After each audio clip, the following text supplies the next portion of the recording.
Hello everyone. आज अपनी class ऐसे बच्चों की बात करने जा रही है जो क्लास 5 से क्लास 6 स्टैंडर्ड में जा रहे हैं और उन पेरेंट्स से बात करने जा रही है जिनके बच्चे 5 से 6 स्टैंडर्ड की ओर मूव कर रहे हैं। हम इस बात के इसलिए फोकस कर रहे हैं क्योंकि अब जो बच्चा है 5 से जो 6 में मूव कर रहा है वो केवल क्लास चेंज नहीं कर रहा, वो अपने एक लेवल को चेंज, वो बच्चा प्राइमरी लेवल से जूनियर लेवल की ओर जा रहा है। जहां बच्चा अभी लॉजिकल थिंकिंग से दूर था, अब उस चीज को जूनियर लेवल में आकर उसे अपनी लॉजिकल थिंकिंग को इंक्रीज करना होगा। जो अभी वो प्ले फाउंडेशन में था, अब उसे रिसर्च एनालिसिस करने होंगे। आइए पहले हम प्राइमरी लेवल और एक जूनियर लेवल के बीच का जो मेन डिफरेंस है उनके दो पॉइंट्स पे बात करते हैं। तो जो पहला पॉइंट है हम देखेंगे लर्निंग ऑब्जेक्ट्स को लेके। तो प्राइमरी लेवल पे जो मेनली लर्निंग ऑब्जेक्ट्स होते थे वो हैंड्स ऑन एक्टिविटीज थी, प्ले फाउंडेशन जैसे कोर्सेज थे या ऐसी एक्टिविटीज हुआ करती थी। अब जब बच्चा जूनियर लेवल में आएगा तो engage in more abstract things, analysis, research based object, यानी उसे अपनी यहाँ पे लॉजिकल थिंकिंग को इंक्रीज करना होगा। कई कॉन्सेप्ट्स ऐसे होंगे जहाँ पे उसको खुद एनालिसिस करना होगा और अपनी रिसर्च करके आंसर या कॉन्सेप्ट को क्लियर करने होंगे। उसके बाद जब बात करें करिकुलम और सब्जेक्ट्स की, तो जो प्राइमरी लेवल में था बेसिक मैथ, साइंस और लेवल काफी इजी सब्जेक्ट होते थे या इजी सिलेबस होता था जहाँ normally plus minus addition multiplication इन सब चीजों नॉर्मल बेस लेवल के डिवाइड्स होते थे जो बच्चे ने किए। लेकिन अब जब बच्चा एक प्राइमरी लेवल से सीधे एक जूनियर लेवल पे पहुंचता है तो उसे वहां पे बहुत बड़ी चीजों का सामना करना पड़ता है, जहां पे उसकी जो साइंस है,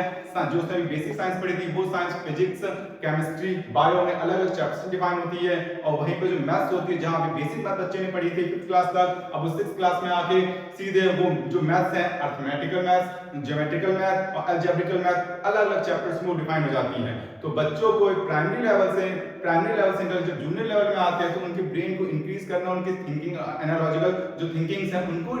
इंक्रीज करने के लिए है उन्हें उनके लिए क्लास 6 काफी टफ ना हो, काफी इजी चीजों को हैंडल कर सके। अपनी क्लास उन ऐसे बच्चों के लिए एक अलग से क्लास डिफाइन की है या स्टडी पैटर्न डिफाइन किया है जिससे बच्चे इसे इजीली सीख सकें और एक्सेप्ट कर सकें अपने कोर्स को और आगे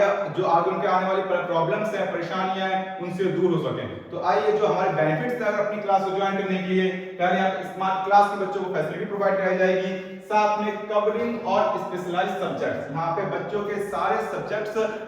टाइम टेबल के अकॉर्डिंग कवर होंगे, चाहे वो साइंस हो जो फिजिक्स केमिस्ट्री बायो में डिफाइन हुई हो, या मैथ्स हो जो अलजेब्रिकली ज्योमेट्रिकली या अरिथमेटिकल वे में डिफाइन हुई हो, या सोशल स्टडीज जैसे सब्जेक्ट्स हो। हर सब्जेक्ट्स को डीपली बच्चों को कॉन्सेप्ट क्लियर कराए जाएंगे टाइम टेबल के अकॉर्डिंग। उसके बाद रेगुलर साइंस एक्टिविटीज, केवल बच्चों में साइंस पढ़ाई नहीं जाएगी, टाइम टू टाइम बच्चों को अलग से जो साइंस के प्रैक्टिकल्स होते हैं, जो एक्टिविटीज होती हैं वो बच्चों को टाइमली कराई जाएंगी। और ये जब साइंस की एक्टिविटीज कराई जाएंगी तो बच्चों को यहाँ किसी भी तरह कोई भी मटेरियल अपनी तरफ से लेके नहीं आना, यहाँ पे अपनी क्लास वो सारे मटेरियल्स खुद बच्चों को प्रोवाइड कराएगी ताकि बच्चे इजीली जो साइंस पढ़ रहे हैं उसके प्रैक्टिकल वे भी सीख सकें और उसके एक्सपेरिमेंट खुद भी कर सकें। उसके बाद वीकली टेस्ट सेशन, जहां पे बच्चों का हर वीक में एक नॉर्मल एक टेस्ट होगा जहां पे बच्चों ने थ्योरिकल प्रैक्टिकल क्या सीखा है उसको वो खुद भी एनालाइज कर सकें और हम भी बच्चों के प्रोग्रेस रिपोर्ट को आगे देख सकें। उसके बाद है ब्रेन शार्पर क्लासेस, जहां पे बच्चों का brain sharper classes means quiz competition, puzzle competitions या चेस या बिजनेस जैसे गेम्स हो गए, जहां पे बच्चों को इसकी फैसिलिटी प्रोवाइड कराई जाएगी ताकि बच्चे अपने ब्रेन के जो लॉजिकल थिंकिंग है उसको भी इंक्रीज कर सकें। ऐसे इंटरेस्टिंग एक्टिविटीज के लिए और अपने बच्चे के स्किल्स को अपग्रेड करने के लिए जल्दी ज्वाइन कीजिए अपनी क्लास, हमारा कीजिए अपनी क्लास। और ज्यादा इंफॉर्मेशन के लिए हमें आप कांटेक्ट कर सकते हैं, हमारा calling number, WhatsApp number, address आपके स्क्रीन पे विजिट हो रहा है, यहाँ पे आप उसे नोट कर सकते हैं और हमसे आके मिल सकते हैं। जो हमारा मेन एड्रेस है पटवारी गली, सितारगंज, अपोजिट ऑफ मौनी बाबा मंदिर, नियर ममता आश्रम।